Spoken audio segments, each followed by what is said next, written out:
Booyakasha! The Brooklyn Nets take care of the New York Knicks on their home court of MSG, further securing their place in the play-in seeding, targeting that 7th seed on Friday night against the Cavs. We're going to talk about Kevin Durant, Kyrie Irving, the comeback that was 110-98, all coming up right after the theme music.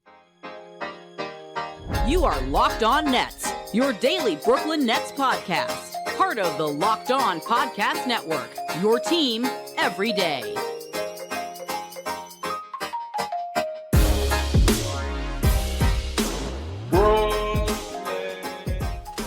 Yes, sir. It is the Locked On Nets podcast right here on the Locked On Podcast Network. It's your team, the Brooklyn Nets, every single day. Over there is Doug Norrie, owner-operator, DFSR, daily fantasy sports rankings for all of your daily fantasy needs. And I'm Adam Arbert, covering the New York Football Giants over on the One Giant podcast with my boy Andy Mack. And Doug, it's just like we always knew it was going to be, my friend. Key, pivotal game for the Brooklyn Nets. They came out wire to wire, got the job done, and we all really took the night off for the most part, I think.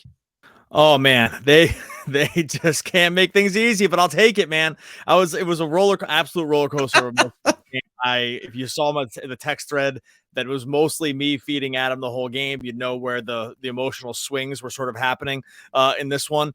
But coming off the positivity that we had following the Rockets game, knowing that the team controls its own destiny, headed toward the 7th seed, if they can get there, be able to win out. These games all take on this like sort of playoff-ish, feeling and energy to them, and I feels like that's kind of where the path is from now on. Like from now till when the Nets are eliminated or win the championship, it feels like every game is going to sort of have this feel to it. This like high intensity, high leverage, high stakes. It all kind of matters. It's the story of the season. And, for as much as it was looking like it might not end on a positive note for them to pull this one out, it was like it's really everything you could ask for in the end.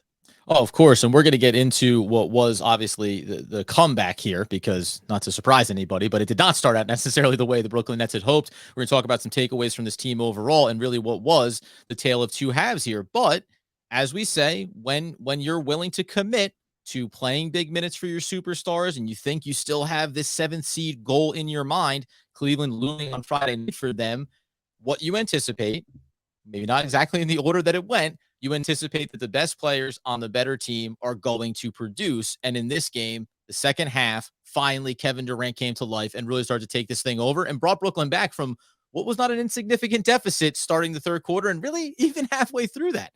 Yeah, I mean, down 20 at the very near the beginning of the second half when they Burks buries a 3 and they're all of a sudden down 20. That down 18 with like 4 minutes and 50 seconds left to go in the third. They were in a bad hole here, and really it took kind of at that point for the energy level for the Nets to kind of tick back up to a reasonable number, like reasonable sort of like part of their gauge of their energy, because it was a sort of a lifeless performance to start, but. This is what happens when you're committed to the idea of needing to win the game, A, B, having the two best players in the game, and Kevin Durant and Kyrie, not in the NBA, but, in this particular game, having the two best players in Kevin Durant and Kyrie Irving by kind of a lot, and committing to playing them the entirety of the second half because you basically need to. And when you're going to do that, along with some other adjustments that happen, mostly because they stayed on the court for that long, basically other things didn't need to happen for this team, i.e. other players. Like that's the recipe for staging a huge comeback. Like that's really the only way you're going to do it, like is to max these guys out. I can't you have to agree with what the methodology there, because it got them the win. It might come at a cost later, but for what it means now, you run Kevin Durant for the entirety of the second half and you end up winning. And that's kind of what should happen against a team like the Knicks. So I'm glad in that respect that they were able to pull it out, knowing that it might, this could have, tangible costs later on. Yeah, 42 minutes for Kevin Durant, 43 for Kyrie Irving. As you say, we've seen so often when it comes to the Brooklyn Nets, the start of the fourth quarter is when Kevin Durant will go to the bench, and you wait to see when is the flow of the game, when does he need to come in, had to come back into the Houston game to make sure they secured that victory. This one was, no, you're going to go ahead, you're going to stay out there. And, on the one hand, you just said it, if you don't get this win, then we're going to sit here and we're going to dissect every single aspect of this that could be taken negatively and the negative impact, and me just last week talking about the need for rest for Kevin Durant and some of these players. But because now with this win, you pull yourself to 1 game back of Cleveland, you look at that game on Friday night and you say, win that game, we get the 7th seed. So as it stands right now, like you have achieved the first 2 steps towards that goal, and it makes everything else worth it. And listen, in a game where we'll get into what didn't work early, but you just mentioned about keeping the superstars on the court is obviously a big facet of it, but it was about the intensity level too. For whatever didn't happen early, Kevin Durant dialed it up when it came to the second half or midway through the third quarter, we can even say, and really just looked across the court and said, I'm gonna get taken down by Jericho Sims. No offense, right? I'm gonna get taken down by a plucky player in RJ Barrett, who's taking the next big step in his career. That again, that kind of came off the wrong way there with plucky. But I mean, for crying out loud, Todd Gibson is out there on the court for the New York Knicks, right? Like this is a team you're supposed to dominate, and you saw a lot of, I think, emotional bursts from Kevin Durant, from Kyrie Irving, who is not an emotional guy. He knocked down a big triple and was screaming into the arena, all in the vein, I think, of motivating himself and motivating the team there, because it was a situation that needed only those 2 players capable of being able to step up and carry them. Yeah, they start to smell blood in the water in the end, like near the end of the third quarter. They get within 10 right around. That's when KD hits a triple, and then they just miss. He just missed at the buzzer to pull them within 7 at the end of the third quarter. Which at the moment I was like, that felt like that really would have been nice to have gone in, because it's the buzzer beater. But even at that point, you can tell. You can tell that the emotional switch for them has flipped. We talked about this a while ago. Is that every team is gonna, from now on, whether they're tanking or not, and we've seen it, that they're going to treat these games against the Nets like games they want to win, right? Like they know the Nets have their hierarchy, where they are in the hierarchy of the NBA. Other teams know it, and other teams are bringing their we've seen this so time and time again now. Other teams are bringing their absolute A game, no matter where they are on their own trajectory. And sometimes it's like the Nets don't really realize that, and then need to like sort of talk themselves into it, or get down, or like have these things go wrong, or whatever. And this is what it is. But then at the end of the third quarter, they start to make that run. They cut it to 10. They almost cut it to 7. And basically from there, just absolutely stomped on the Knicks, right? 38-16 in the fourth quarter.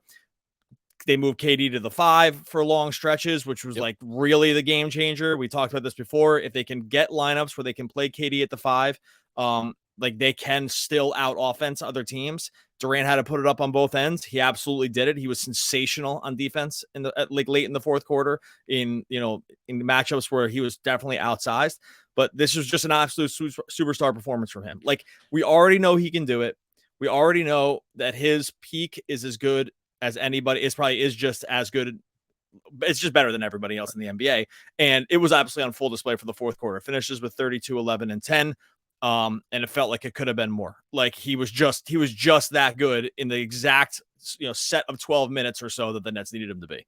And it also feels like in a game like this, when Kevin Durant starts to come on, it is the signal to the Knicks. This is going to start to go the wrong way, right? Like I don't buy a lot into the psychology of sports and like that, but guess what?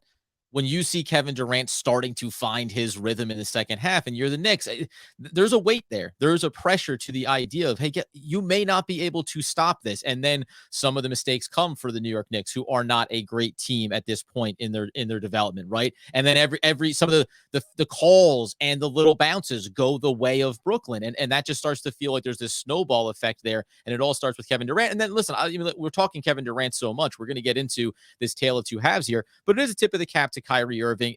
It's a 9 of 26 shooting performance from him.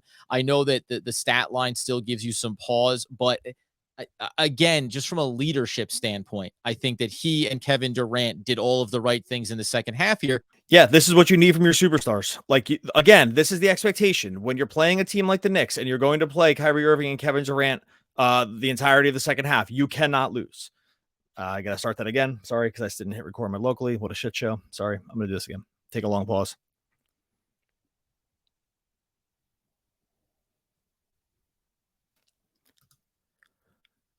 Yeah, 100%. And this is the expectation that you have when you play Kevin Durant and Kyrie Irving the entirety of the second half. You have to win, right? And I think they know that. They know this, right? They know that it's not lost on them. It's not lost on the Nets about having to win the games, right? Mm-hmm. Like they're on the back-to-back. It's not an excuse. They're on the back-to-back, and there's maybe some lackadaisical pieces that start early, But like when that's the commitment, when the commitment there is to win, and you are going to outclass the team on a talent level for absolutely 100%.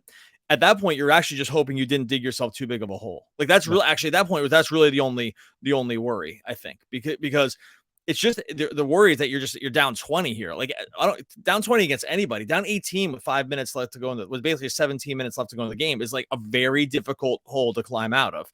And they both put it on their back. The energy was there. The rest of the team 100% feeds off it because they look on the court and they say, oh, we have these two guys on our team. We can win, right? Yeah. Like Seth Curry, Patty Mills. Like we can win this game if we have these two. And sometimes it just takes that little switch to go off to be able to sort of spur the whole team into action. All right, so we are going to get into what was very much the tale of two halves here for the Brooklyn Nets, the energy they didn't come out with to start the game, and whether or not that should be concerning. Break down how you get away from this one with the W and then just try to move forward against Cleveland. Dive into that, though, right after we tell you about our friends, of course, over at Bet Online. That's because betonline.net is your number one source for all the betting needs this sports season. You talk about finding the latest sports developments, including this week's Masters Championship odds. Hello. You could also get some podcasts and reviews for all the different leagues this season. I'm over there right now, man. I don't care. I know the condition that Portland is in this season, but plus 16.5 against the Pelicans. Put some cheddar on it, friends. Let's all have a win together. You get over there on the website or use your mobile device to learn more about all the trends and action. Bet Online, it's where the game starts. And where the game started for Brooklyn was somewhere midway through the third quarter, Doug. But where it should have started was tip-off. Generally around tip-off is where you think that's a good time to kind of get involved here because, as we highlighted there in the introduction, the Nets had to, midway through the third quarter, be down 20 and then make this comeback.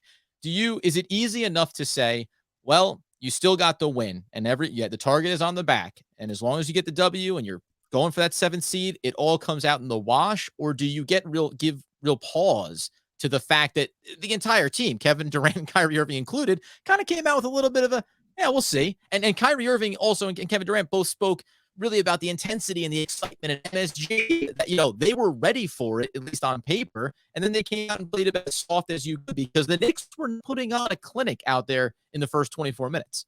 Yeah, like it was as bad as a half they've really have played all season. I thought it was bad in really every single facet of the game. And it really does give you pause. Like it has to give you pause heading into the playoffs or playing games that they still seem to have significant trouble getting. Sort of like they have significant trouble playing a complete game. It feels like even the wins feel like sometimes too much work. I mean, the complete games they've played recently, like I don't know, the game against Philly, it looked like a pretty, where they were able to put it on and just get up by so much. And the one against Miami, and even those games was more because they just got up by so much early that they just could really take their foot off the gas.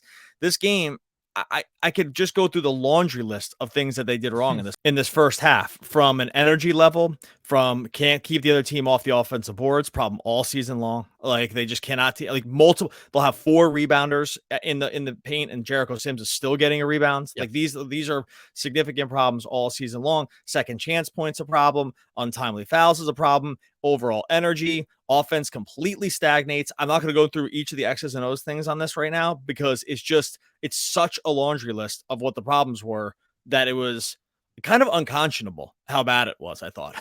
Right? Like, and I mean, you saw the same thing, right? It was just like this, like no passing, ISO, getting out of the pick and roll into just like bad long twos into double teams, like just over and over again.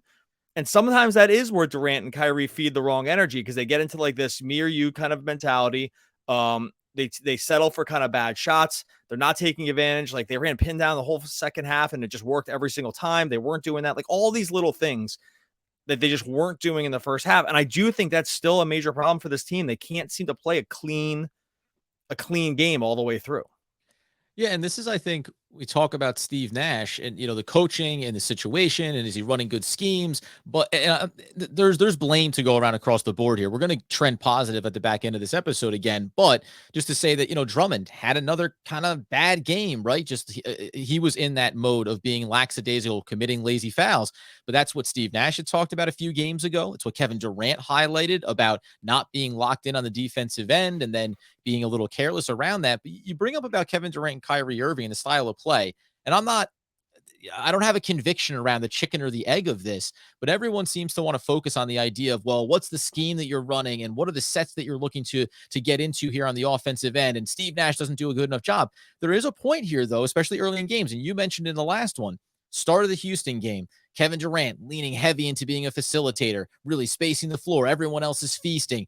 Houston's a bad defensive team, but they don't know what to do with this kind of, this kind of basketball that the Nets are playing. And then they go away from it. Sometimes I do think it's predicated on how Kevin Durant and how Kyrie Irving want to approach their offensive game. They're good enough, better than most every time they step on the court to just take over and dominate games themselves. The problem is that then when you need everyone else to be a part of it, they can be a little bit stagnated. They can be a little bit lackadaisical, kind of thinking maybe these guys will just get it done. Now that speaks nothing to what went on the defensive end, but offensively, that's about about a half of offensive basketball we've seen from them in a while too. And it goes hand in hand around where the frustration lies. I know I'll be critical of everybody, superstars included, because you can't play that half of basketball and say, yeah, it's everything else except for Kevin Durant and Kyrie Irving.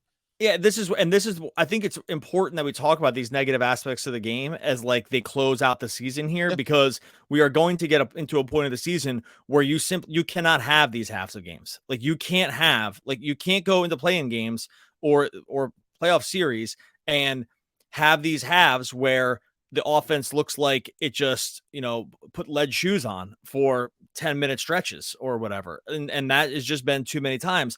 And so, yeah, that's why we started positive to start, but have to talk about now about how we look at this game as compared to what they're going to see going forward now. Like I said, in critical high leverage games against teams that are much better than the Rockets, much better than the Knicks, right? Like these teams that aren't going to allow themselves to be come back on from 20 points in the second half just because they're too good, and they will play their superstars for the entirety of the game too. And you will just be up against that. They're not going to have there's the time is running out on being able to have halves like they did in the first half. And that's really the problem. And so, it's just been not the entire season, but for too much of the season, we've seen it. And this is where fans and analysts and everyone will come in and say, they're not running enough schemes. The secret, they really don't need to run like any real complicated offense when you have Kyrie Irving and Kevin Durant. You need to space the floor. You need to be able to get the right switches. You need to be able to find those guys their spots, and you need to have those guys willing to get out of the double teams or blitzes, in a really quick, timely fashion to find shooters or to find a roller. Like, it's not overly complicated what the Nets need to do. It's that the problem is they just get away from even that too easily sometimes and that's where it looks like they're in the muck and the mire on offense. And then when they're not doing that, like late and the intensity kind of, steps up and they're finding the right switches and they're finding some of those mismatches late, it looks different, but they're running out of time to be able to like do these kind of mistakes, because they're just not going to be acceptable in like 2 more games from now. Well, the first thing that popped to mind was, you're going to tell me you're taking on the Atlanta Hawks in a play-in game, and they've got Trae Young and the perimeter shooting that they have, and you're down 18 points midway through the third quarter. It's not as easy a lift to we come just saw back. It. We just saw it. Kevin Durant just scored like 55 points and they lost. Like, right. We literally just saw this. Like, you can even get a peak game from your superstar if you're playing one of these other playoff ready teams, and I'll call the Hawks a playoff ready team for the most part. Like, it's just not going to work. You're not going to be able to come back. It will be too much of a hole to dig. And so we've already just seen this within the last 3 games. It's happened against Charlotte too. Just like too many easy chances given away and just not enough like end-to-end action for the Nets to really make yourself feel comfortable. That's why the whole season has been a season of discomfort. It's around these just long stretches where it looks like they sort of forget the things that they can do the best. And so just to round out the negative aspects of this game, we say Drummond struggled in this one, obviously. LaMarcus Aldridge finally got himself back out on the court, not in a impressive way. I think that was a bad sample size for what's not going to work when it comes to him and any type He's done. He's not going to play the rest of the season. So there you go. Like, And we saw this conversation happening on Twitter kind of in real time. And again, this is also something else I think that happens when you have a first half and everything looks sluggish or bad. And I think you tweeted out the image of -16 for LaMarcus Aldridge over 5.5 minutes of game time.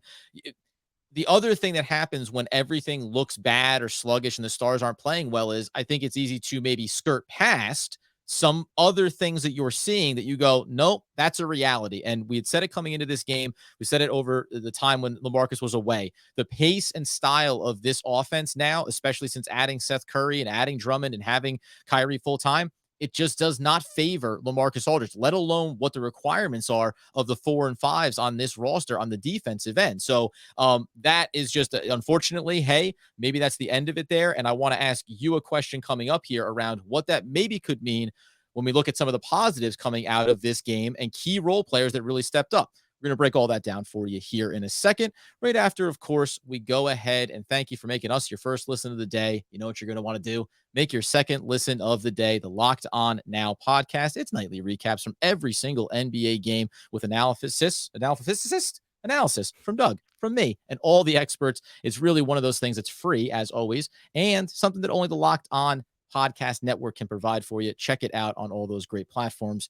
And now, the other thing that I think we can look at here is, first, he had a bit of a lull, but Seth Curry gets back on the court, lights the world on fire right out the gates, gives you that sample size, hits a late triple in this one as well. You know how important he is. Really good to see him back out there. And this risk reward of injury and rest, well, the formula at least ultimately worked in this one. The other guy, though, is Patty Mills. Hold on, before you move off from Seth Curry, I just want to make one point about him. Go ahead. It's so important to see, and this is actually where Dragic is important too. Like, it's so important to see from these guys is that just having one more guy on this team that can dribble, and I don't even care if they can space it. It's like, it's great that he can space the floor too. Yep. One more guy that has a threatening ability to not only space the floor, but also penetrate just enough, just enough to get past the primary defender. You see what a huge difference that makes in this offense with these two guys. You already have two generational offensive talents in Durant and and Irving. And you say to yourself, well, you shouldn't have to, add too much more after that. But it really does unlock so much more about their offensive game to having one more guy that gives the defense pause around the perimeter. And I think actually in some ways Dragic does it too. He just does it in a different way. But that is the difference. And I will put Patty Mills in a different category here because I do not believe that's why I wanted to stop you there because I just didn't want to lump them together. But the element that Curry brings to this team is so critical for allowing Durant and Kyrie basically, one, to not invite as many double teams, and then two, to have the ball move in a more functional way, even in and around the foul line and extended, because he's able to you just can't leave him on defense, right? Because he'll hit you three, but he can also hit a little of the mid range, and it does unlock so much more. And now you can go to Patty Mills. Yeah, he can come out of that corner, Steph Curry, that is. He can catch it in the corner where he's an absolute assassin, but he can also then put it on the court, take it in the baseline, step inside, kick it around for everything.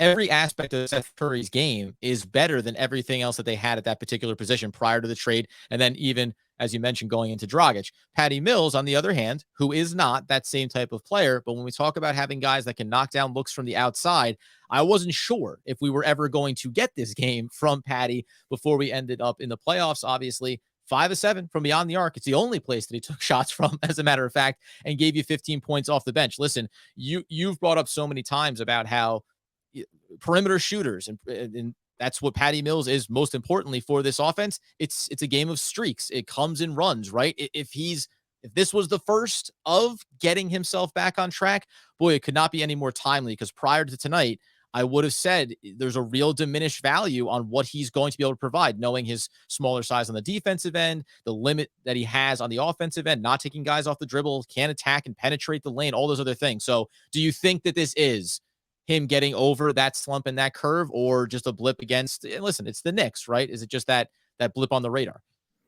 Yeah, look, I mean, for as rough as it's been here in the short term, this guy's still shooting 40% from three for the season, which is basically what Patty Mills does.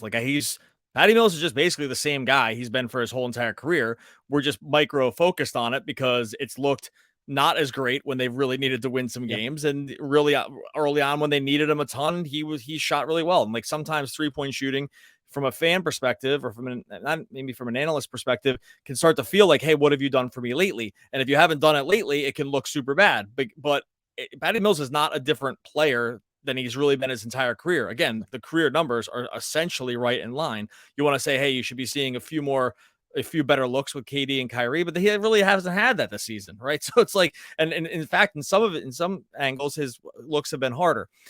So I'm not all that surprised. It's been under the microscope because it's been, 19% over the last, 10 games or something like that. I will say one thing I'll push back on, because I've seen multiple people say it, is that the 3-point contest was like the downfall of him or something. That's just like not true. Yeah. He shot basically 40% from three, or 37% for the first 10 or 11 games after the All-Star break. So I think, like, please do not perpetuate the narrative that the 3-point contest messed him up. He was basically the same guy. It's just recently he's been bad. And then you go 5 for 7 in one game, and all of a sudden those numbers start to just turn back around pretty quickly. By the way, Patty Mills went out in the first round of the All-Star game 3-point shooting contest. It's not like he went 3 rounds deep or whatever. He played one round. The reason people think that is because they can just they can go and anchor themselves in something, right? Yeah. They're anchoring themselves in something that they watched that one weekend, and then probably have had some talking heads people tell you that it's a problem for other people, which I'm sure there's like very little statistical analysis around. And so I just want to clear that up, like that statistically, at least, that does not seem to have an effect, because again, he shot basically the same for the many games, like the first month after the All-Star break. Anyway, point being, this is what you need him to do. And kudos to him, because the threes that he hit tonight were crucial. Yes. Crucial along the lines of, during these momentum pieces where they really needed him to hit shots, or just needed anyone to hit shots, they all went down basically. And one over top him was a really tough one. And they just needed those shots, and he nailed them. Yeah, that was probably the most important part of it. I'm glad you actually brought that up, because in the moment on that one over Toppin was a massive one. I think that's been the biggest part, is when you see a guy getting a handout on Patty, just because there's just no way. So the fact that they felt like there were some contested and timely shots that he was hitting, as opposed to the Nets being up 20, right? And Patty coming in and hitting a couple triples, well, those can be somewhat pressure-free. Looks like maybe he's getting back his rhythm. That's good. We are obliged to always give a tip of a cap to Bruce Brown, because regardless of the way the first half was going, he was the only player maybe on the Nets that still gave the same energy and effort throughout, because he's Bruce Brown and that's what he does. But then the last piece is this. You mentioned LaMarcus Aldridge is done. I do think that this is worth continuing to bring up for the last remaining 2 games, as there is a decision potentially here to get made. Steve Nash had said prior to this game a couple of things. One, that it's hard to get LaMarcus Aldridge minutes based on what they want out of the 5. And then 2, he's really liked what Kessler Edwards has been doing, and he sees them bringing the same team into the playoffs. Now, whether or not you're, nitpicking at words here, does the fact that LaMarcus Aldridge seemingly doesn't have a role here, or that, is Blake Griffin just going to be buried? Do you think that there's a mechanism here where the Nets really look at Kessler Edwards and say, like, a guy that isn't going to be a part of the long-term future of this team, there's no reason for us to keep that roster spot. You can't move on from a guy that you want to have be a part of this team next season, but can you just outright let go of LaMarcus Aldridge to free up the roster spot that affords you to keep Kessler Edwards on this team? And I did look at his game a little bit here, but just initially, how'd you feel about that? But whether they would move on from Aldridge or not? Somebody has to go here to make that spot for Kessler Edwards. It could be Blake, it could be LMA, someone that you don't think is going to be critical in this playoff run relative to what Kessler Edwards can give you. And I have the 2 sides of the coin with Kessler, so it's not like it's a clear-cut decision around this. Yeah, Chris Mahal and I talked about this a little bit. Like, I'm of 2 minds here, and I'm not sold either way. Like, I don't think, okay, I will say this: Aldridge basically cannot play the rest of the season. It's been horrible. It's nothing about him. He was crucial for them early in the season. Like, they needed all of his mid-range buckets and more when they were lacking scoring. He gave you, I feel like they've gotten more than they probably early on could have asked for with Aldridge, like on a veteran minimum deal, whatever. It's looked as bad as possible over these last 2 games. I don't know if it's still the hip injury, if it's just getting worked back into action, if it's just that, like, he's very easy to attack, whatever. Now, so I would say, in a vacuum, it would be very easy to make the call to say, like, let's just move on from this guy and bring in Edwards. I do think there's like a little bit of a longer view here about when it comes to veterans and like how other veterans view coming to the Nets. They've had an incredible run with getting quality guys basically for nothing, because I think veterans view this as a good landing spot. Blake, Aldridge, Mills, Dragic, you know what I mean? Like, they've been able to time and again get these guys. And if Kessler Edwards was like 20% better, I would say you probably do it. but I just don't think he's the difference of winning the championship or not, or something like that. And at that point, I just don't know if it would make sense to maybe kill some ill will or kill some like diplomacy among other veterans in the future if you're looking at the long game, right? So like that's the place where I would stop. I would clearly much rather have Kessler Edwards than LaMarcus Aldridge for a deep playoff run.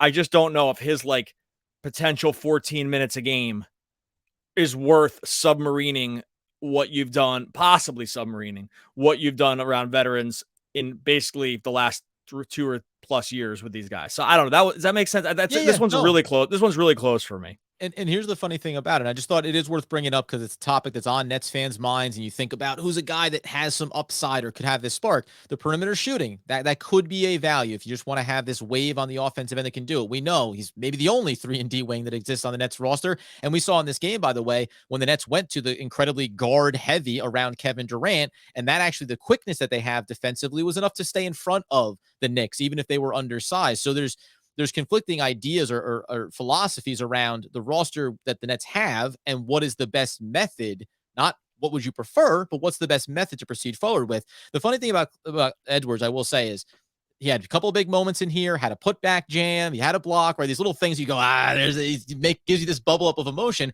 There was also this key sequence in the first half where Kevin Durant I said it over on Twitter, he invited the double team, kicked it over to Edwards, and Edwards almost instantaneously gave up his dribble, and then had to kind of wait and then throw it back to Kevin Durant, who had to split the seam of a defense, go back to him, misses a three-point opportunity. And I just thought in that moment, and this goes for Cam Thomas and just young players in general, that's the razor-thin margin of if you're out on the court in a big game in a big spot, veteran players, regardless of their skill set or their, how good they are, they know what they're supposed to be doing, and they're not going to maybe get overwhelmed by the moment.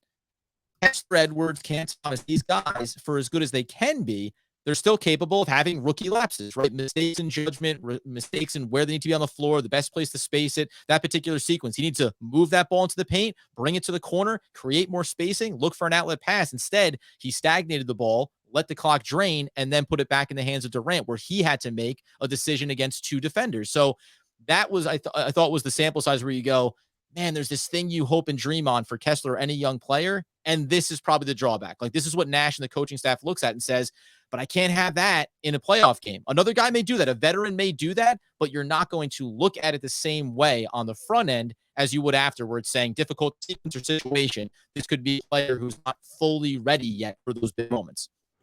Yeah, like he's had a really nice rookie season. There's a reason he's still on a 2-way contract. There's a reason they haven't had to fully convert this yet.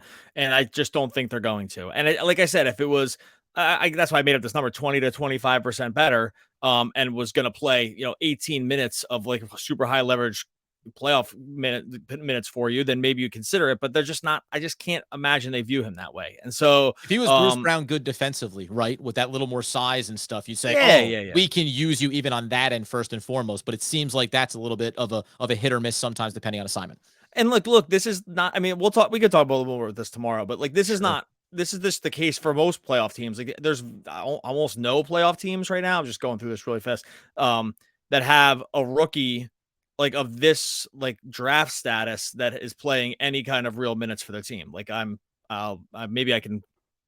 got caught off guard with this one. I'm almost positive there's not, right? So like the teams usually aren't faced with this decision because they've either like fully converted a contract or they were a higher draft pick, so they're not on a 2-way, like all these other things that are that can kind of happen with these type of players.